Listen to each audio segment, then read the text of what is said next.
దీని అంతటికీ కారణం ఏంటయ్యా అంటే తిరుమల లడ్డు. ఎక్కడొచ్చి ఆగిందయ్యా అంటే తిరుమల లడ్డుని డైవర్ట్ చేయడం కోసం ఒకళ్ళ మీద బురద చల్లి ఒకళ్ళని పరువుతో ఆడుకుని చేసిన వికృత క్రీడ. వాళ్ళ మనోభావాలతోటి వాళ్ళ జీవితాలతోటి ఆడుకున్న విచిత్రమైన ఆట. ఓకే, నేను ఇవాళ దాని గురించి కన్నా కూడా దీనివల్ల లాభం ఎవరు పొందారు, దీనివల్ల నష్టం ఎవరు జరిగింది అనటం అనిపించుకోవటం, వీటి మీద మాట్లాడుకుందామండి. ఇప్పుడు నేను ఒక టీడీపీ యాక్టివిస్ట్ని. నా మీద ఒక ఎలిగేషన్ తీసుకొస్తే నా కుటుంబాన్ని నష్టపరిచారు. నా కుటుంబాన్ని నష్టపరిచినప్పుడు నష్టం ఎవరికి? నాకు, నా పార్టీకి. అకారణంగా నా ఫోటో తీసుకెళ్లి పెట్టి పైన బెదవ మ్యాటర్ ఏదో పెట్టేసి దాన్ని ప్రచారం చేసి, అంటే నేనేంటో నేను తెలిసిన వాళ్ళందరికీ తెలుసు. నేను అది ప్రూవ్ చేసుకునే ఉద్దేశంగా నేను ఇప్పుడు ఈ లైవ్ పెట్టలేదు. పోతే ఏంటంటే అసలు అనటం అనిపించుకోవటం ఎవరు ప్రారంభిస్తున్నారు? వైసీపీ మూకంతా అని టీడీపీ వాళ్ళని రెచ్చగొట్టి టాపిక్ డైవర్ట్ చేసి ఇలాంటి నిందలేసి వాళ్ళు చేసిన తప్పుల్ని పాపాల్ని కడుక్కునే ప్రయత్నం చేస్తుంది. నిజం కాదా? ఏ తప్పు చేశారు, ఎంత తప్పులు చేశారు, 2019 నుంచి 2024 వరకు చేసిన పాపాలు, నేరాలు, ఘోరాలు ఎన్ని, అంత ఉందా? అసలు దేనికైనా ఫుల్ స్టాప్ ఉందా? అరాచకానికి ఎక్కడైనా కామా అయినా ఉందా? ఎంత స్థాయిలో వీళ్ళు అరాచకాలు చేశారు, ఎంత హింసాత్మకమైన చర్యల్ని చేపట్టారు. దీనికోసం ఒక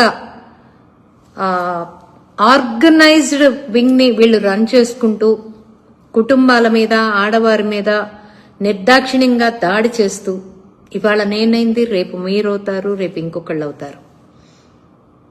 కాదంటారా? అంటే జగన్మోహన్ రెడ్డికి అధికారం కోసం ఎవరి మీదైనా బురద చల్లటం అలవాటని ఇవాళ దాని గురించి కొత్తగా చర్చించుకోవాల్సిన అవసరం కానీ మనకెవరికి లేదు. బట్ ఇక్కడ నేను చర్చించాలనుకుంటుంది ఏంటి అంటే,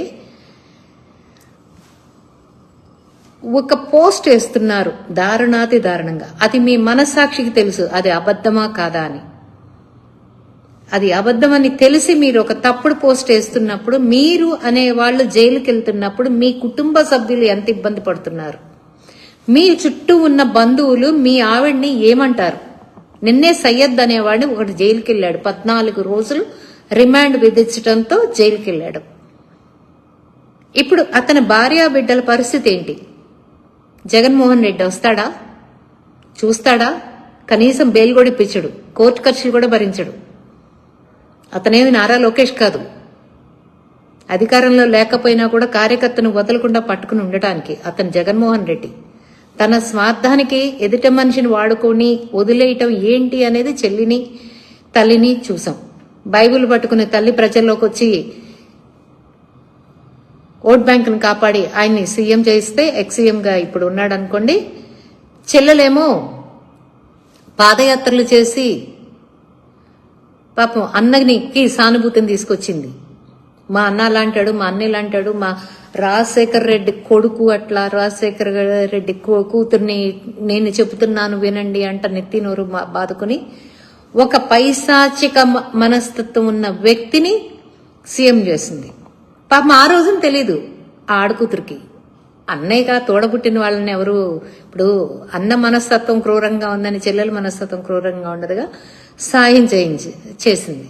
సహాయం చేయించుకుని చేతులు తులుపుకున్న వ్యక్తి ఎవరయ్యా అంటే జగన్మోహన్ రెడ్డి.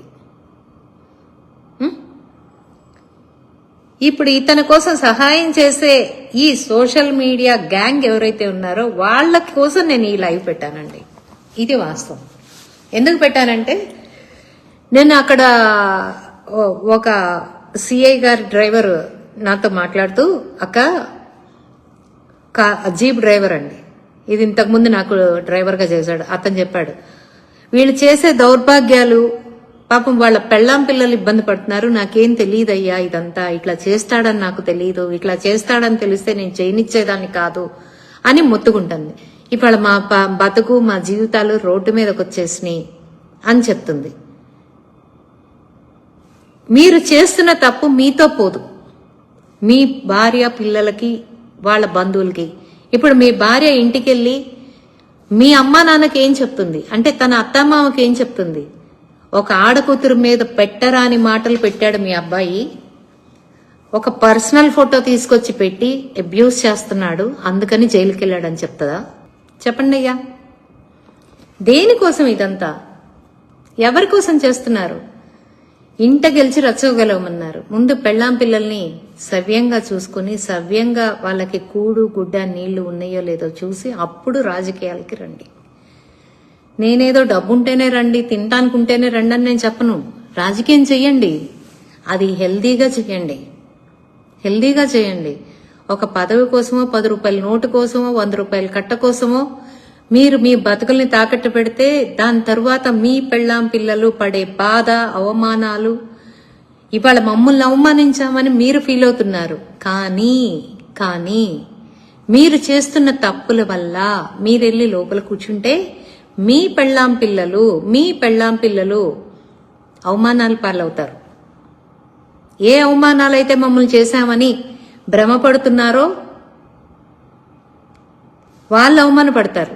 నీ మొగుడు అలా, నీ మొగుడిలా, నీ కొడుకిలా, నీ కూతురిలా అని చెప్పేసి ఇరుగు పొరుగు వాళ్ళు పొడిచే పోట్లకి నానా ఇబ్బంది పడతారు.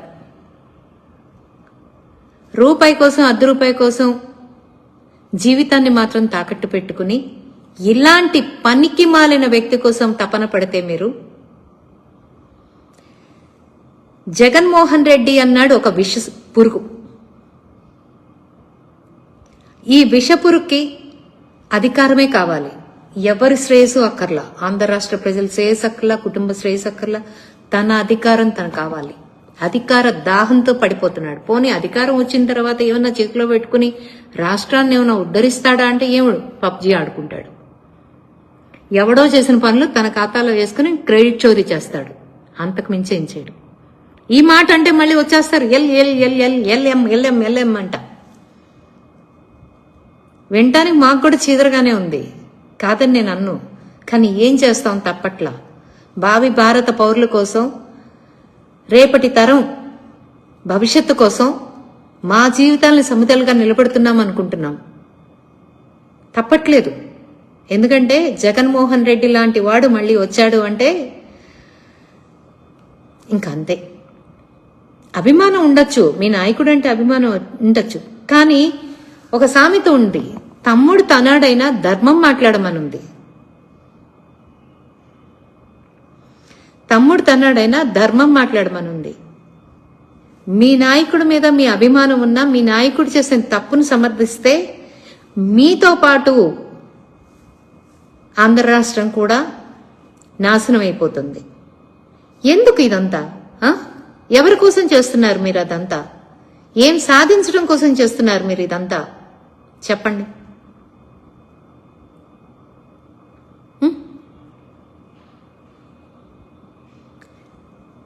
ఏదైనా సాధించాలి అంటే ఒక ఉద్యోగం సాధించుకోండి, చదువుకోవాల్సిన వయసులో చదువుకోండి, తల్లి తండ్రికి ఆసరాగా ఉండాల్సిన వయసులో ఆసరాగా ఉండండి. సంఘ సేవ చేయాలనుకుంటే న్యాయం పక్కన నిలబడండి, ధర్మం పక్కన నిలబడి ధర్మ పోరాటం చేయండి. అంతేగాని వాడేదో పంపించాడు వీడేదో పంపించాడు వాట్సాప్ గ్రూపుల్లో పెట్టేయమన్నాడని టపా టపా టపా టపా పెట్టేస్తే మీకు టపా టపా టపా టపా కేసులు మీ వెనకమాలే వస్తూ ఉంటాయి. నేను 2018 నుంచి నేను ట్విట్టర్ అకౌంట్లో ఉన్నాను. ఇవాళ 2 ట్వీట్లు అన్ని తెగ ట్రోల్ చేస్తున్నారు, తిప్పుతా ఉన్నారు. నేనేదో నేరం ఘోరం చేశానని చెప్పి తిప్పుతా ఉన్నారు. అలాగే ఆ ట్వీట్ల కింద ఉన్న బూతుల్ని కూడా ఒక్కసారి స్క్రీన్ షాట్లు తీసి తిప్పండి రాబాయ్, మీ అమ్మలకి చూపించండి రాబాయ్, ఇదిగో ఇన్నున్నాయి, ఇందులో తప్పేంటమ్మా అని అడగండి. ఒక్కళ్ళన్నా, ఒక్క కొడుకు తల్లన్నా బాగుందిరా శబాష్ రాని భుజం తట్టుద్దేమో అప్పుడొచ్చి ట్వీట్లు పోస్టులు వేయండి.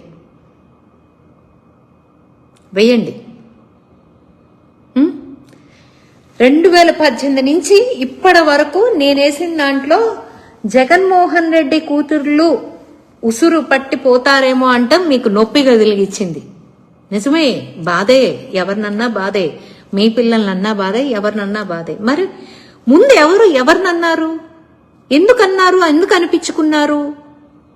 అసలు మీరు నా కొడుకు దాకా రాకపోతే నేను జగన్మోహన్ రెడ్డి కూతురు దాకా పోనుగా, నాకు అవసరం లేదుగా.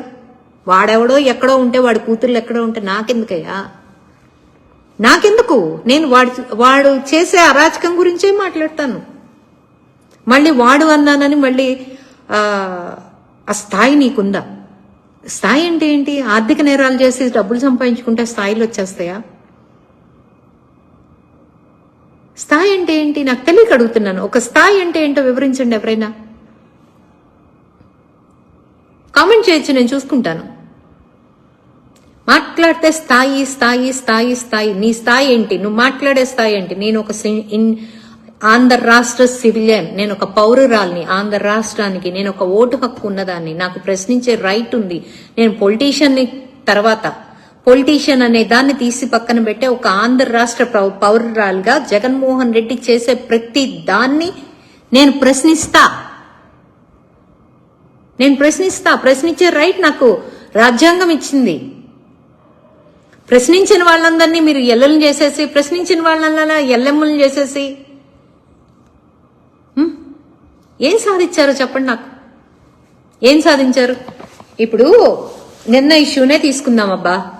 ఒక ప్రీ ప్లాన్డ్ గా నా ఫోటోను పెట్టి నేనేదో కారు కొనుక్కుంటున్నానని పెట్టి మీరు తెనాలి అనే లెటర్ ని రిలీజ్ చేయడానికి రెడీ అయ్యారు. ఆ రెడీ అయిన దాన్ని తెనాల్లో ఒక బకరా కావాలి, ఒక ఆడపిల్ల కావాలి, దాని బతుకుని పణంగా పెట్టాలి కాబట్టి రేణుకా జట్టి ఉంది, రాజకీయంగా మన ఎదుర్కొంటుంది. రేణుకా జట్టికి మనం సమాధానం చెప్పలేకపోతున్నాము. ఎల్లన్నా ఇంకోటన్నా భరిస్తూ భారంగా అయినా సరే భరిస్తూ ఓర్చుకుంటూ ఇంకా కూడా మన పైన పోరాటం చేస్తూనే ఉంది. సోషల్ మీడియాలో నిలకడగా ఉంటూనే ఉంది. సో రేణుకా జట్టి ఫోటో తీసుకొచ్చి పెట్టేస్తే కుటుంబ సభ్యులన్నా ఆవిడని ఆపుతారు అనే ఒకే కారణంతో నా కార్ ఫోటో నేను ఎప్పుడో నా సంతోషాన్ని నలుగురికి పంచుకునే ఫోటో తీసుకొచ్చి ట్విట్టర్లో మీరు తీసుకొచ్చి పెట్టి పైన ఒక కథ అల్లారు. మీరు వదిలిన వీడియోలు, మీరు వదిలిన ఫోటోలు ఫేక్ అనేది అందరికీ అర్థమైపోయింది. డీప్ ఫేక్ వీడియోస్ అవి అర్థమైపోయింది. ఇకపోతే లెటర్ని పెట్టి వాటికి జీవం పోయాలని చూశారు. ఏదో లెటర్ అంట. ఆ లెటర్ ఎవరో ఇందుమతి గారు అనే ఆవిడ రచించారంట. ఇందుమతి గారు అనే ఆవిడ రచించినప్పుడు బొల్లినేని బిఆర్ నాయుడు గారికి దగ్గర వారైన బిఆర్ నాయుడు గారికి చెందిన ఒక వ్యక్తి మరి ఎలా ఆ లెటర్ వీళ్ళకి ఇచ్చింది, వీళ్ళ చేతికి ఎలా వచ్చింది ఆ లెటర్? It's a sense. ఆ లెటర్ వస్తున్నప్పుడు ఈ లోపల ఒక ఫోటో వెళ్ళి ఎవరు చూసినా ఆ లెటర్లో ఆవిడ ఈవిడే కావాలా అనుకోవాలని ఒక కథ అల్లేశారు. అసలు చాలా చక్కగా ఒక స్టోరీ, ఒక హిస్టరీ అల్లేసేసి మా పరువులతోటి ఆడేశారు. ఒక 100 అకౌంట్లో వేశారు రాబాయ్. మీరేం సాధించారో చెప్పండి నాకు. మీ జగన్మోహన్ రెడ్డికి ఏం బెనిఫిట్ అయిందో చెప్పండి అట్లీస్ట్. లేదా మీకేం బెనిఫిట్ అయిందో చెప్పండి. నాకు 3 రోజులు టైం వేస్ట్ అయింది. నాకు 3 రోజులు చిర్రాకు దొబ్బింది. మిమ్మల్ని చంపలు వాయించట్లేదు అని చెప్పి చిరాకు దొబ్బింది. నేను చెప్తున్నా, ప్రశాంతంగా నా పని నేను చేసుకోలేకపోయా. పద్దాక ఫోన్స్, అందరితో మాట్లాడటం, పోలీస్ స్టేషన్కి వెళ్ళటం, ఇలా నా టైం వేస్ట్ తప్ప దాదాపు రోజుకి 24 గంటలు, అట్లా 24 గంటలు వేస్ట్ అయిపోయినాయి నాకు నా జీవితంలో. మీరేం సాధించారో చెప్పండి. మేము పలానాది సాధించామని చెప్పండి. మేము సాధించాం ఇది. మేము మిమ్మల్ని చేయటం వల్ల ఫేక్ లెటర్ రిలీజ్ చేస్తున్న తరుణంలో మీ ఫోటోను పెట్టి మేము ఎలిగేషన్ వేసి మేము ఇది సాధించాం, మా పార్టీకి ఇంత మోపు గొప్పలు వచ్చినాయి, పలానా వాడు మెచ్చుకున్నాడు మమ్మల్ని, అరే సూపర్ రా అని మెచ్చుకున్నాడు అని చెప్పి నాకు చెప్పండి. ఊస్తున్నారు రా బాబు, మిమ్మల్ని ఊస్తున్నారు. సో నేను చెప్పేది ఏంటంటే జగన్మోహన్ రెడ్డికి అవసరానికి వాడుకుని వదిలేయటం అలవాటు. ఆ జగన్మోహన్ రెడ్డి చేస్తున్న పనుల్ని సమర్థిస్తూ రాష్ట్రాన్ని నాశనం చేయటంలో మీ వంతు పాత్రని మీరు చెయ్యొద్దని, వాడికి సహకరించొద్దని కోరుకుంటూ, మంచి చెడు మీ కుటుంబ సభ్యులకి ఏ రకంగా ఉపయోగపడగలం, లేదా ఆంధ్ర రాష్ట్ర ప్రజలకు ఏ రకంగా నాకు ఉపయోగపడమని నేను అడుక్కోట్లా. ఆంధ్ర రాష్ట్ర ప్రజలకి మీ వంతు ఏదన్నా చేయగలిగితే చెయ్యమని, ఇలాంటి దరిద్రాల్ని క్యారీఅవుట్ చేసుకుని మీ కుటుంబంలో మీ అమ్మల్ని, మీ అక్కల్ని, మీ చెల్లెళ్ళని హింస పెట్టొద్దని. ఇవాళ మీరు నా ఫోటో పెట్టారా, ఇప్పుడు నా కోపం వచ్చి నేను మీ వాళ్ళ ఫోటోలు బయటికి తీస్తే ఎట్లుంటుంది ఒక్కసారి ఆలోచించండి. ఇప్పుడు నా కొడుకుని అన్నారని చెప్పి జగన్మోహన్ రెడ్డి ఆ కూతుళ్ళని అన్నాను నేను, నన్ను అన్నారని చెప్పి భారతిని అన్నాను. ఇప్పుడు నా ఫోటో పెట్టారని పెట్టినోడల్లో పిల్లలు పెళ్ళాలు ఫోటోలు తీసుకొచ్చి నేను పెడితే ఎక్కడుంటారు? అంటే ఫేక్ అకౌంట్ కాబట్టి మీకు ధైర్యమా? ఒక్క ఫోటో మీ సొంతంగా పెట్టుకోలేనప్పుడు ఎందుకురా జీవితం, ఎందుకురా భయ జీవితం? మీరు పలానా అని చెప్పుకునే ధైర్యం దమ్ము మీకు లేనప్పుడు, మీరు ఫేక్ అకౌంట్లు పెట్టుకుని బతుకుతున్నప్పుడు, అసలు మీరు ఎవరికి చెందిన వాళ్ళో కూడా తెలియకుండా అడ్రస్ లేని వాళ్ళలాగా, నిజంగా చెప్తున్నా అడ్రస్ లేని వాళ్ళలాగా, ఊరు పేరు లేని అనామకుల మాదిరి ఫేక్ అకౌంట్లు వేసుకుని వచ్చేసి తిట్టడానికి, జగన్మోహన్ రెడ్డికి ఉపయోగపడటానికి, అధికార దాహం తీర్చడానికి వచ్చి కూర్చున్నారు. టెక్నాలజీలు పెరిగినాయని తెలుసు మీకు. నీతులు చెప్పాలయ్యా, ఎందుకంటే వాళ్ళ తల్లిదండ్రులు ఎలాగూ చెప్పట్లేదు. కనీసం నా బోటి ఒక తల్లి అన్న, నేను ఒక బిడ్డకి తల్లిని, ఆ తల్లి స్థానంలో వాళ్ళకి మంచి చెప్పే ప్రయత్నం చేస్తున్నా నేను. వింటే వాళ్ళ అదృష్టం, వినకపోతే వాళ్ళ కర్మ. చెప్పడం నా బాధ్యత అనుకుని నేను చెప్తున్నా. వినటం వినకపోవడం ఇక వాళ్ళ కర్మ, అది నేనేం చేయలేను. ఒకడంటాడు ఏంటి, నా కారు టైర్లు అరిగిపోయే వరకు వాళ్ళ అధికారంలోకి వచ్చినాక ఊరు ఊరు ఊరు ఊరు ఊరు ఊరు తిప్పుతారంటే నేను రెడీగా ఉండాలంట. మీ అధికారంలో నుంచేగా నేను ఇక్కడికి వచ్చింది, ఇప్పుడు ఈ అధికారంలోకి వచ్చింది. ఆ 5 సంవత్సరాలు ఏ పాటి తిప్పారు నన్ను? కేసులు పెట్టారు, ఏ పాటి తిప్పారు? పోనీ ఏ రోజన్నా నా అకౌంట్ లాక్ లో ఉంటాం మీరెవరన్నా చూసారా? పబ్లిక్ లోనే ఉంది. నేను ఏ అకౌంట్ లాక్ చేసుకోవాలా? మీరన్న బూతులు, ఇప్పుడు ఎదిటాడనే బూతులను కూడా భరించడానికి నేను రెడీ అయ్యా. నేను యుద్ధానికి దిగాను. జగన్మోహన్ రెడ్డి అనే ఒక విధ్వంసం మీద యుద్ధానికి నేను దిగాను. నాకు తెలుసు ఇందులో ఎంత ప్రమాదం ఉందో, మీరు ఎంత ప్రమాదకారులైన వాళ్ళు, రపరప అంటూ కూర్చునే వాళ్ళో నాకు తెలుసు. అందుకని యుద్ధం చేయకుండా భావి భారత పౌరుల్ని, ఆంధ్ర రాష్ట్ర పౌరుల్ని, భావి భవిష్యత్తున్న వాళ్ళకి జీవితం లేకుండా చేయమంటారా? నా వంతు ప్రయత్నం నేను చేస్తా. నేను యుద్ధం చేస్తా. వినాశనం పైన యుద్ధం చేస్తా. ఒక అరాచకం పైన యుద్ధం చేస్తా.